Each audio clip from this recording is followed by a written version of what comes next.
Shalom, perkenalkan nama saya Sofia Jarahuru. Saya akan membahas tema kepemimpinan dari mata kuliah pengantar ilmu manajemen dengan dosen pengampu Bapak Kunto Atmojo SEMM. Saya adalah mahasiswa di salah satu universitas mitra bangsa. Dalam tema kepemimpinan ini kita akan membahas pengertian dan konsep kepemimpinan, kemudian ada unsur-unsur kepemimpinan, peran kepemimpinan, fungsi kepemimpinan, dan tipe kepemimpinan. Lalu, pengertian kepemimpinan. Kepemimpinan yaitu orang yang melakukan tugas manajemen atau memiliki posisi sebagai manajemen. Seorang pemimpin memiliki wewenang untuk mengarahkan bawahannya melakukan berbagai pekerjaan secara efisien untuk mencapai tujuan organisasi atau perusahaan. Kepemimpinan juga adalah kemampuan seseorang mengarahkan, menginspirasi tindakan seseorang untuk mencapai tujuan yang diinginkan. Adapun konsep-konsep kepemimpinan. Kepemimpinan sebagai proses interaksi antar pemimpin dan pengikutnya untuk mencapai tujuan dan fokus pada hubungan yang dibangun dan kolaborasi tim. Karisma dan pengaruh adalah kepemimpinan yang karismatik, bergantung pada kemampuan pemimpin untuk menginspirasi dan mempengaruhi pengikut melalui daya tarik pribadi dan visi misi yang kuat. Kepemimpinan pelayanan yang berfokus melayani orang lain terlebih dahulu, seperti karyawan, komunitas, atau organisasi. Kepemimpinan berbaris nilai, yaitu kepemimpinan yang bertindak berdasarkan nilai-nilai seperti integritas, kejujuran, dan tanggung jawab. Adapun ciri-ciri kepemimpinan harus saling mempercayai, memberikan apresiasi pada gagasan setiap anggotanya, memperhatikan kenyamanan kerja setiap anggota. Unsur-unsur kepemimpinan. Unsur-unsur kepemimpinan ini memiliki 3 komponen. Yang pertama, kelompok manusia sebagai aktor kepemimpinan. Dalam kepemimpinan, sekelompok orang harus berinteraksi satu dengan yang lain. Dalam kelompok ini akan dibentuk 2 bagian. Ada yang dipimpin dan ada yang memimpin orang lain. Terus yang kedua, ada tujuan kelompok. Mengarahkan kepemimpinan ke arah tujuan organisasi. Dan proses kepemimpinan digunakan dan proses kepemimpinan tidak berguna jika tidak ada tujuannya.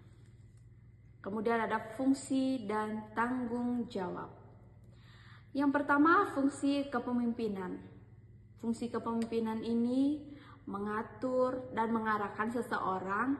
Pemimpin bertugas mengatur sumber daya seperti motivasi dan inspirasi untuk memotivasi tim dengan visi misi yang jelas dan memiliki pemahaman yang sama tentang tujuan, tugas, dan nilai organisasi.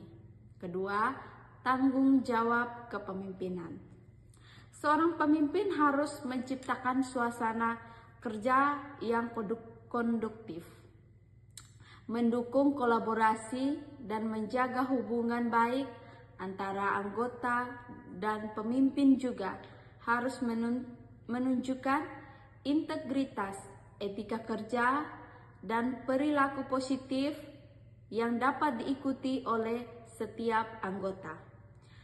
Pemimpin juga harus menangani konflik dan secara efektif dan menjaga keharmonisan setiap anggota. Peran kepemimpinan. Kepemimpinan didefinisikan sebagai perilaku yang dilakukan seseorang sesuai dengan kedudukan sebagai pemimpin, seperti penentu arah. Pemimpin harus mengembangkan visi, dan misi menyebarkan kepada semua orang untuk mewujudkannya. Agen perubahan. Pemimpin harus mengantisipasi bagaimana dunia luar akan berubah, mengevakuasi dampak dari penerapan perubahan.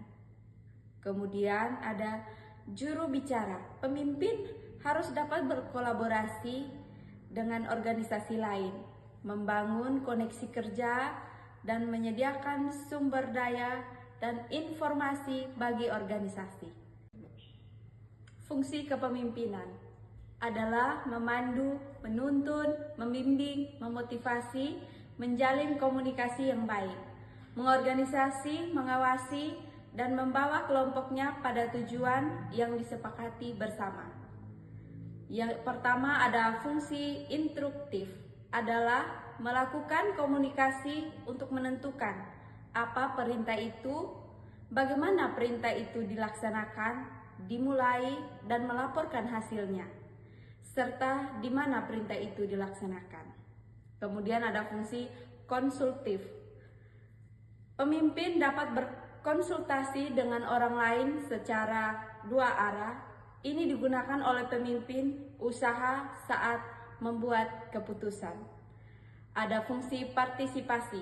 Pemimpin harus mendorong orang lain yang dipimpinnya untuk ikut dalam mengambil keputusan, dan pelaksanaan setiap anggota memiliki kesempatan yang sama.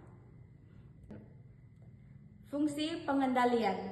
Pemimpin yang efektif harus mengatur aktivitasnya, anggotanya seperti terarah dan dalam koordinasi yang efektif untuk mencapai tujuan bersama. Tipe kepemimpinan.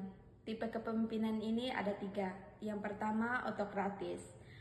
Adalah kepemimpinan yang berdasarkan kekuatan dan paksaan yang harus dilakukan sesuai perintah atasan terhadap bawahan, tanpa memberikan kesempatan kepada bawahannya untuk berinisiatif atau berpendapat. Yang kedua, tipe kepemimpinan demokratis. Adalah kepemimpinan yang berfokus pada manusia dan memberikan bimbingan yang efektif kepada pengikutnya, notabene-nya bawahan, dan mengutamakan kepentingan kolektif di atas kepentingan individu dan kelompok. Yang ketiga ada karismatik, memiliki ciri khas atau daya tarik, memiliki banyak pengikut yang mengaguminya. Pemimpin juga dapat mempengaruhi karyawan dan menggunakan kekuatannya untuk mendapatkan banyak pengikut. Dan terima kasih. Mohon maaf jika ada salah kata yang tidak berkenan.